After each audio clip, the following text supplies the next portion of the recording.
Dans la Bible, Jésus nous avait déjà prévenu.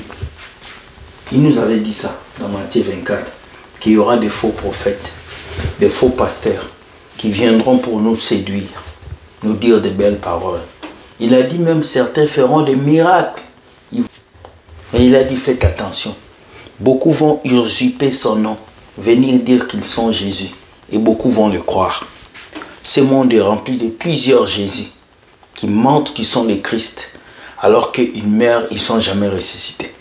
Mesdames et messieurs, bienvenue dans votre émission Entre nous. Ici, nous encourageons les vrais pasteurs et nous disons aussi la vérité aux faux pasteurs afin qu'ils puissent changer et que nous puissions être des vrais chrétiens. Car la foi vient de ce qu'on entend. Et ce qu'un pasteur prêche a de l'impact direct dans la vie des fidèles qui l'écoutent. Mesdames et messieurs, pour commencer, je vous dis générique.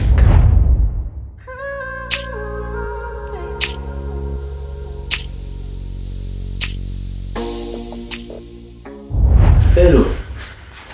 Oui, le Saint-Esprit nous donne le pouvoir de prier, le pouvoir de chasser les démons, et aussi le pouvoir de pouvoir dominer sur tout ce qui nous entoure. Mais lorsque certains pasteurs mélangent ce pouvoir pour pouvoir avoir beaucoup de brebis, afin de pouvoir mentir au peuple de Dieu, cela nous énerve. Aujourd'hui, je vous ai apporté deux vidéos. La première vidéo, c'est la vidéo d'un pasteur qui volait les étoiles des gens avec sa bague magique. C'est un jeune qui nous raconte cette histoire. Écoutez bien ce qui se passe, car souvent dans vos églises, vous avez ce genre de pasteurs. Écoutez. Un faux pasteur utilise une bague magique pour voler les étoiles de ses brebis, les rendant très pauvres, mais il a été confondu par un enfant de 14 ans rempli de l'Esprit de Dieu, histoire mystique, la team HPH. Méfiez-vous aux faux prophètes, méfiez-vous aux faux pasteurs. Ils sont tellement si nombreux avec des bagues magiques entre leurs doigts, avec véritablement des objets, des fils, des talismans pour faire des miracles, la team HPH. Alors faites attention. Aujourd'hui, dans notre monde, aujourd'hui, là, beaucoup de faux pasteurs, de faux prophètes utilisent la religion comme un chemin véritablement pour utiliser, pratiquer leur sorcellerie afin d'asservir des âmes, s'il vous plaît. Écoutez cette histoire, ça se passait en Afrique centrale il y a des années de cela. Voilà un pasteur qui avait une église en Afrique centrale, dont une église avait beaucoup de personnes. Et ce pasteur-là avait une réputation, voilà, des miracles. Les gens venaient, c'est parce qu'il faisait des miracles. Les gens venaient, parfois ceux qui ne marchaient pas, marchaient. Alors, on lui avait même surnommé un nom où les gens l'appelaient. C'était un pasteur qui était vraiment coté. À tel point donné, l'église était remplie qu'aucune personne pouvait savoir, pouvait voir de l'autre côté. Et tout le monde était véritablement attaché à ce pasteur-là, la team HPH. Lui, il était le seul qui devenait de plus en plus riche et que ses fidèles de l'église devenaient de plus en plus pauvres, malgré que l'église était remplie. Le pasteur venait toujours avec des grosses caisses et des gardes, mais l'église était toujours pauvre. Voilà, cela en a duré beaucoup des années. Voilà un jour, la team HPH, un jour où une femme qui venait de l'église, qui venait d'une ville, donc une ville lointaine, était venue avec ses enfants. Accompagné de ses enfants, parmi ses enfants, il avait un enfant qui avait 14 ans à cette époque-là. L'enfant-là avait un don de vision, avait un don, voilà, chaque fois quand il partait quelque part, l'enfant avait la capacité de voir des choses. Et il avait aussi la possibilité de prier. Et le don venait de Dieu. Alors, dès que la dame est arrivée au sein de cette assemblée-là, en mettant son pied avec son enfant, dès qu'ils sont allés s'asseoir, l'enfant a commencé à voir ce que le pasteur est en train de faire. C'est arrivé au moment où le pasteur commençait à prier pour des personnes en leur mettant les mains. Le petit de 14 ans voyait, au lieu que le pasteur puisse bénir, le pasteur était en train de voler encore les énergies, volant encore les étoiles à travers sa bague qui se trouvait dans sa main, la team HPH. L'enfant, là où il était assis là, il a commencé à dire à sa maman, sortant de cette église-là, car le pasteur là n'est pas un bon pasteur. Il était un faux. Il est en train de rendre les gens pauvres. Mais sa maman était concentrée dans la prière. Et poussé comme par une puissance, l'enfant se leva et cria haute fort, « Pasteur, arrêtez ce que vous faites. » Un enfant de 14 ans. Le pasteur était là et l'enfant insiste encore. « Arrête de faire cela parce que tu es en train de voler les étoiles de tes âmes à travers ta bague. » Toute l'église avait entendu. Et voilà comment l'enfant sort de là où il était assis. Il vient devant le pasteur. Le pasteur pose la question, demande à l'enfant, qu'est-ce qui ne va pas? L'enfant insiste encore que la bague qui se trouve entre ton doigt est une bague magique. Et tu es en train de voler les énergies, les étoiles, en rendant les âmes pauvres. Un enfant de 14 ans commence à confronter. Voilà comment le pasteur dit au jeune homme, il dit au micro, l'enfant, les parents de cet enfant-là sont où?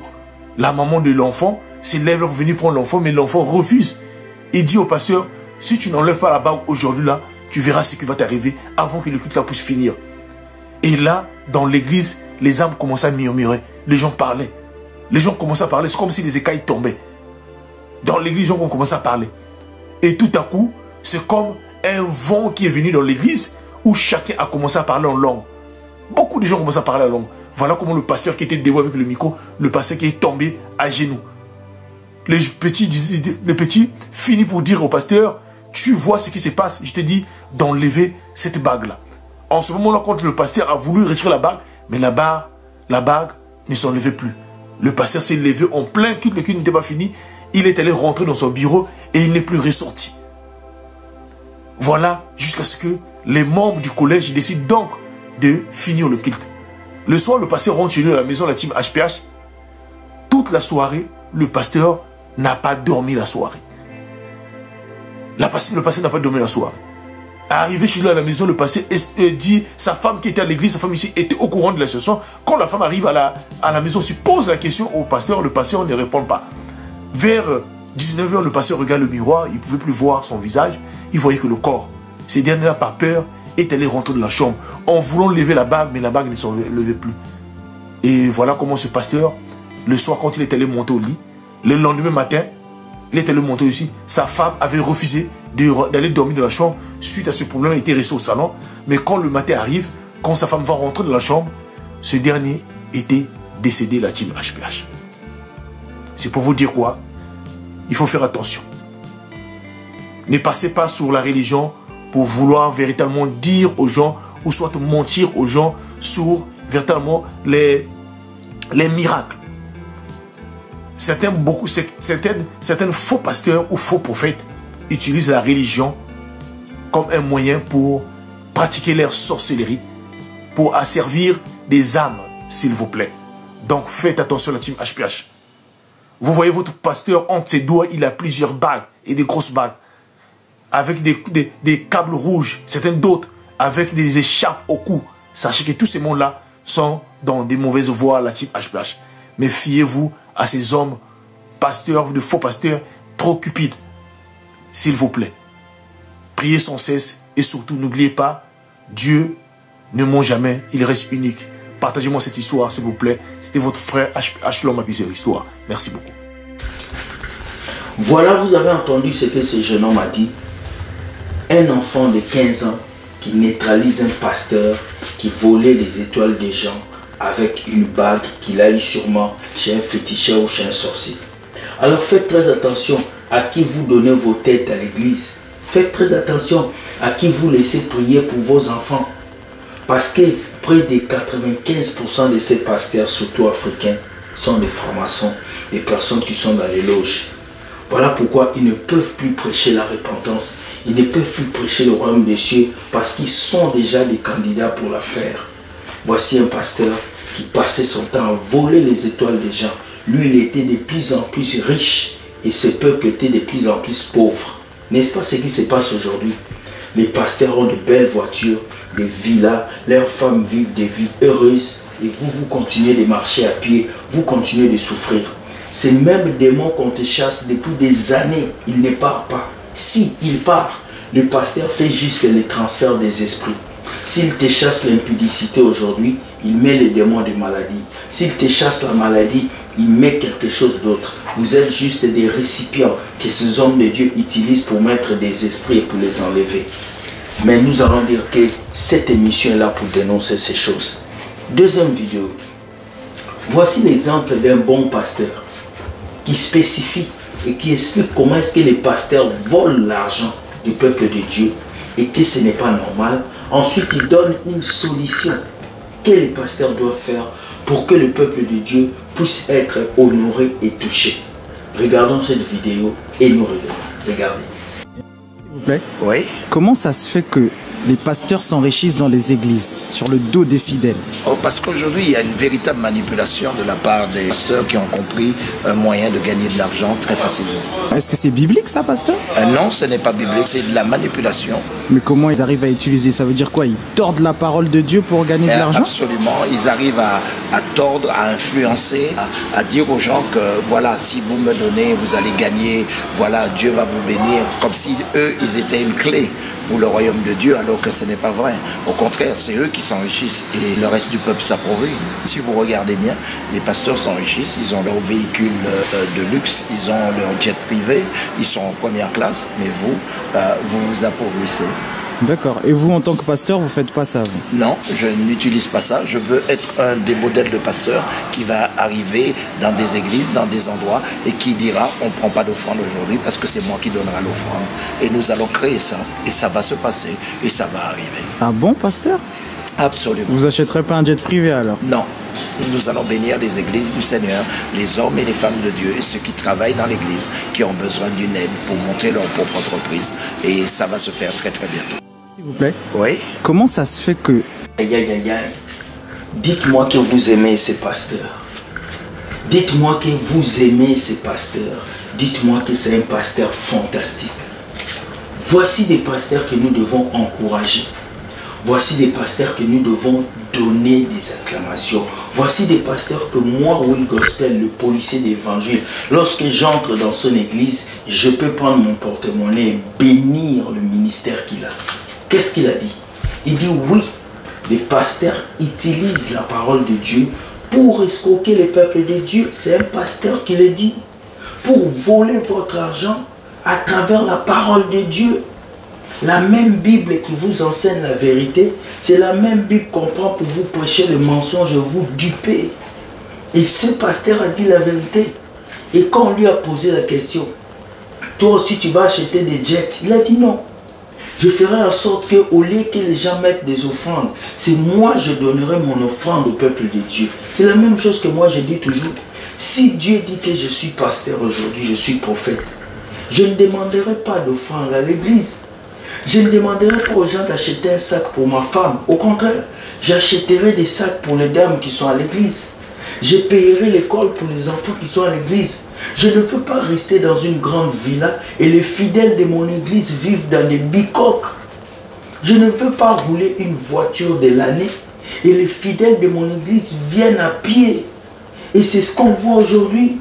Les bergers sont assis en train de manger et les fidèles sont en train de souffrir. C'est ça notre combat. Voilà pourquoi on crie tous les jours. Voilà pourquoi on parle tous les jours. Parce que nous voulons voir des vrais pasteurs. Des pasteurs réservés. Des pasteurs transformés. Des pasteurs touchés par Dieu pour que le peuple puisse changer. Comment est-ce que dans ton église, pasteur, toi tu as une chaise en cuir devant, mais les fidèles ont des chaises en bois, ça fait mal. Comment est-ce que toi, pasteur, tes enfants étudient dans les écoles privées? Mais les fidèles qui te donnent des dîmes, leurs enfants sont dans les écoles publiques, où on prie, où on étudie dans les bancs assis, ça fait mal.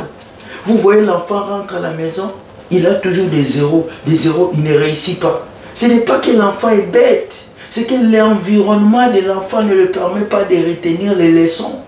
L'environnement de l'enfant ne le permet pas d'étudier. Comment est-ce que ton pasteur a acheté sa 4e maison?